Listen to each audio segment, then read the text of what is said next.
তাদেরকেও বলতে চাই আপনারা কোনোদিন এই বাংলাদেশের এই অহিংসা এই সরকারের প্রতি কোনো মাথা মতো করবেন না বন্ধুগণ।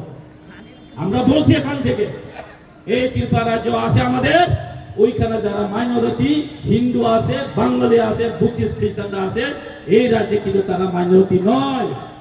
এটা বাংলাদেশ সরকার তার জেনে রাখুন, এই অস্থায়ী সরকার জেনে রাখুন, এই রাজ্যে এই ইন্ডিয়া ভারতবর্ষ হচ্ছে হিন্দু মেজরিটি রাষ্ট্র, ওইখানে মাইনরিটি হলো, এখানে মাইনরিটি নয়। কাজে বাংলাদেশ সরকার হচ্ছে বড় মাসালায় দিনে যে একটা হিউম্যানিটি মানুষ আছে, সবার একটা হিউম্যান রাইটস আছে, বেঁচে থাকার সবার অধিকার আছে। এই বেঁচে থাকার অধিকারকে আপনি হরণ করতে পারবে না। আমি যেখানে থাকো, বাংলাদেশে থাকো, ইন্ডিয়াতে থাকো, আমি সুইজারল্যান্ডে থাকো, আমার বেঁচে থাকার অধিকার আছে, তাকে আপনি হত্যা করতে পারবেন না। এটা আমরা মানতেই পারবেন না বন্ধুগণ। আপনি কি মানবেন? আপনারা কিন্তু মানতে পারবেন না।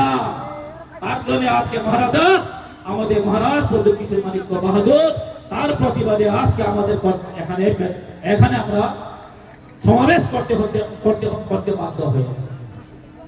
তার জন্য আমরা সমাবেশ করতে বাধ্য হয়েছে, মাস র্যালি করতে বাধ্য হয়েছে। কেন আমরা করব?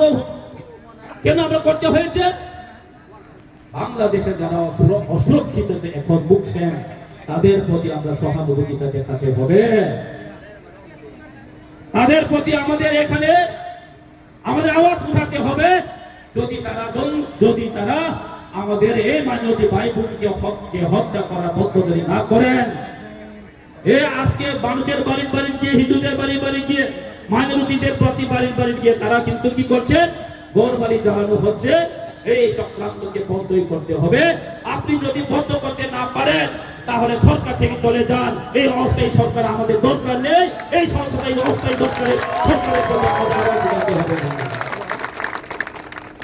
হবে। কাজে আমরা একসাথে খামচার মধ্যে থাকতে হবে।